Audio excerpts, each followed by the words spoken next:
లలితమ్మ ఇప్పుడు చెప్పండి, భార్యాభర్తలు అన్యోన్యంగా ఉండాలంటే ఏం చేయాలి? భార్యాభర్తలు అన్యోన్యంగా ఉండాలనంటే సహజంగా వాళ్ళ జాతకంలో మంచి శుభగ్రహాలైనటువంటి ఆ ప్రభావం పెరగాలి. ఎప్పుడైనా కూడాను ఏదైనా బలహీనంగా ఉందనంటే మాత్రం అది మనకు కొట్టేస్తుంది. ఓకే. స్టాండర్డ్ రూల్ ఏంటంటే మన లగ్నం బాగుండాలి. తర్వాత వచ్చేసరికి లగ్నంలో ఇతరితర గ్రహాలను మనం చూసుకున్నట్లయితే గురువు, శుక్రుడు వీళ్ళు వివాహానికి ఆ పరిస్థితులు కావచ్చు, అన్యోన్యంగా ఉండడం కావచ్చు, వీళ్ళిద్దరి వలన ఆ కుటుంబానికి గౌరవం రావటం, ఇతరితర వీళ్ళ కుటుంబ అభివృద్ధి, తర్వాత శుక్రుడు బాగుంటేనే వీళ్ళకి ఇతరితర అంశాలు కూడా బాగుండి సంతానం అన్నీ కూడా కలిసి వస్తాయి, సంతోషంగా ఉంటారు, దానికి మించి బాగుంటారు. ఇవి బాగుండాలి లేదా ఇంకా ఇంప్రూవ్ చేసుకోవాలి మనం అని అనుకుంటే భార్యాభర్తలు ఇద్దరూ కూడాను మంగళగౌరీదేవి అమ్మవారికి పూజ చేసుకోవాల్సి ఉంటుంది. అమ్మవారికి వచ్చేసరికి పసుపుతో ఇంట్లో అమ్మవారి స్తోత్ర పారాయణ లేదా అష్టోత్తరం వింటూ చక్కగా పసుపుతో అర్చన చేసుకోవాలి. ఆ తర్వాత వీళ్ళు ఆ పసుపు బొట్టు పెట్టుకోవాలి.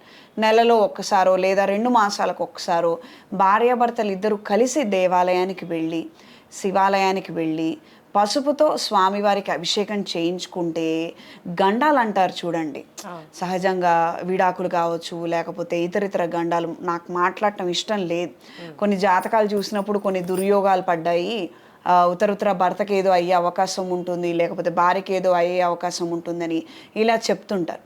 ప్రత్యేకంగా అలాంటి ఆలోచనలు ఏమైనా ఉన్నా, ఎప్పుడన్నా మీ మార్గంలో ఆ మాటలు ఏమైనా విన్నా, ఒకసారి ఏంటంటే అపశృతి విన్నట్టే మనం ఏదో జరుగుతుందని అంటే మనకి మనసు ఇదైపోతుంది, ఇంకంతే, ఇక ఆ అనుమానమే మన లాగి పట్టి పీడిస్తుంటుంది. కాబట్టి ఇలాంటిది ఏదన్నా ఉన్నా కూడాను ప్రత్యేకంగా పసుపుతోటి స్వామివారికి అభిషేకం చేయటం వలన ఇలాంటి గండాలు, నష్టాలు, దుర్యోగాలు ఏ ఉన్నా కూడా పోతాయి. అది అమ్మవారి అనుగ్రహంతో, స్వామివారి అనుగ్రహంతో చక్కగా వీళ్ళిద్దరూ దంపతులు ఆరోగ్యంగా ఉంటారు, ఐశ్వర్యవంతులు అవుతారు, పైగా వాళ్ళు కలిసి ఉంటారు. మనకి ఈ మధ్యకాలంలో అదే కదా పెద్ద సమస్య. ఇప్పుడు అన్యోన్యంగా ఉంటారని చెప్పారు మీరు. అన్యోన్యంగా ఉండే వాళ్ళని చూసి చాలా మంది ఈర్ష్యపడే వాళ్ళు ఉంటారు, అది ఇంట్లో వాళ్ళు కానీ ఇరుగు పొరుగు వాళ్ళు కానీ. అబ్బా, ఇది చాలా మందికి ఉంటుందండి. మరి వాళ్ళకి ఏం చేయాలంటారు? ఫస్ట్ అదృష్టం చాలా మందికి ఉంది, కానీ రెండో విషయంలో అదృష్టం లేక విడిపోతున్న వాళ్ళు ఎక్కువ మంది ఉన్నారు.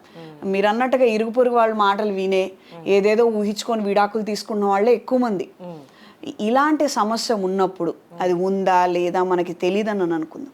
మనం ఏం చేయాలంటే ఆగ్నేయం దిశలో ఆగ్నేయం మూలకి రాగితో తయారు చేసినటువంటి అష్టలక్ష్మీదేవి ప్రతిమ, మహాలక్ష్మీదేవి ఏనుగులతో కావచ్చు లేదా అష్టలక్ష్మి ప్రతిమ, ఇందులో అయితే సంతాన లక్ష్మి, ధైర్యలక్ష్మి అందరూ కలిసి ఉంటారు. కాబట్టి మనకు అసలు ఇక వెనక ముందు రేపొద్దున ఇతర విషయాలు చూసుకోవాల్సిన అవసరం లేదు. అందరూ అమ్మవార్లు ఇక్కడే ఉంటారు, అన్ని స్వరూపాలు ఇక్కడే ఉంటాయి. కాబట్టి ఈ అమ్మవారిని ఒకటి అక్కడ పెట్టుకొని ఒక 100 గ్రామ్స్ మినిమం 100 or 150 గ్రామ్స్ ఆవు నేతి, అది కూడాను ఏంటిది తెల్ల గాజు సీసా, అందులో పెట్టి ఆవుని ఆ మూలకి పెట్టుంచి మనం అమ్మవారి పూజలు చేసుకుంటూ ఉంటే చాలా వరకు కలిసి వస్తుంది మనకి.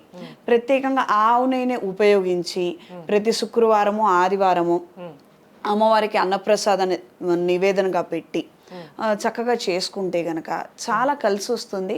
ఈ ఇరుగు పొరుగు మాటలు కావచ్చు, ఇతరితర ఏదైనా కావచ్చు, జాతక ప్రభావం రీత్యా కూడా ఏదైనా వీళ్ళు చికాకులు పడేది ఉన్నా కూడాను ఇలా ఆగ్నేయ మూలలో వీళ్ళు ఇలా పెట్టుకొని చేసుకోవటం వలన మంచి జరుగుతుంది. లవ్ అండ్ ఎఫెక్షన్ చాలా ఇంప్రూవ్ అవుతాయండి. ఇప్పుడు మీరు ఆగ్నేయం అన్నారు, ఆగ్నేయం అనేటప్పటికి మనం స్టవ్ పెట్టుకునే ప్లేస్ అది. మరి అక్కడ ఒకవేళ వీళ్ళు నాన్ వెజ్ వండుకునే వాళ్ళు అలాంటి వాళ్ళు అయితే ఏం చేయాలి? మీరు శుక్రవారం అంటున్నారు, ఎన్ని వారాలు చేయాల్సి ఉంటుంది ఇలాగా? ఓకే, ఇతరితర ఏదైనా అలవాట్లు ఉండి మనం అవి ఇవి వండుకుంటాము, మనకి శుభ్రత లేదని అనుకుందాం. ఇలాంటివి ఉన్నప్పుడు ఇంట్లో చక్కగా ఈ వంటింటి గట్టు మీద ఒక 3-4 అడుగులు పైన కొంచెం అమ్మాయికి అందేటట్టే, మళ్ళీ అందకుండా ఏదో అటక మీద పెట్టుకోవద్దు, చక్కగా అమ్మాయికి అందేటట్టే కొంచెం పైన మన చెయ్యి ఎత్తితే అందేటట్టుగా ఆ ప్రాంతంలో ఒక చిన్న చెక్క కొట్టించేసుకొని అక్కడ ఈ అమ్మవారిని పెట్టేసుకొని ఆవుని అక్కడ పెట్టుకున్నారనుకోండి, చక్కగా మనం శుక్రవారాలు తీసి చేసుకోవచ్చు. ఏదన్నా ఆ రోజు అయితే తినకుండా ఉంటే మంచిది, ఆ రోజు అవి వండుకోకుండా ఉంటే మంచిది, ఇతర రోజులు మీ ఇష్టం. ఇలా పైన పెట్టుకోవడం వల్ల ఏమి ఇబ్బంది ఉండదు, ఆ విధంగా కూడా మనం అది చేసుకోవచ్చు.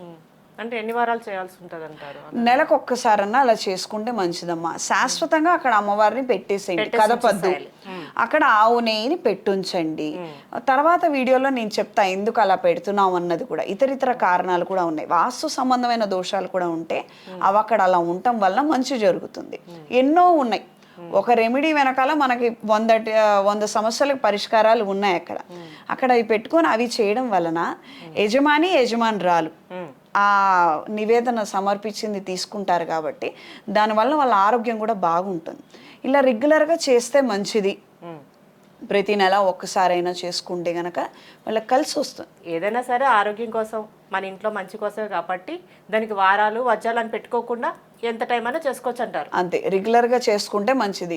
ఎందుకంటే ఇప్పుడు గొడవలు పెట్టడానికి వచ్చే వాళ్ళు ఉంటారు, వాళ్ళు పని కట్టుకొని ఈ పలానా ముహూర్తానికి వస్తామని మనకేం చెప్పరు కదా, పెట్టకుండా వస్తారు. మనకు వెనకాల మన గురించి చెడుగా చెప్పి వెళ్ళింది కూడా మనకి తెలీదు.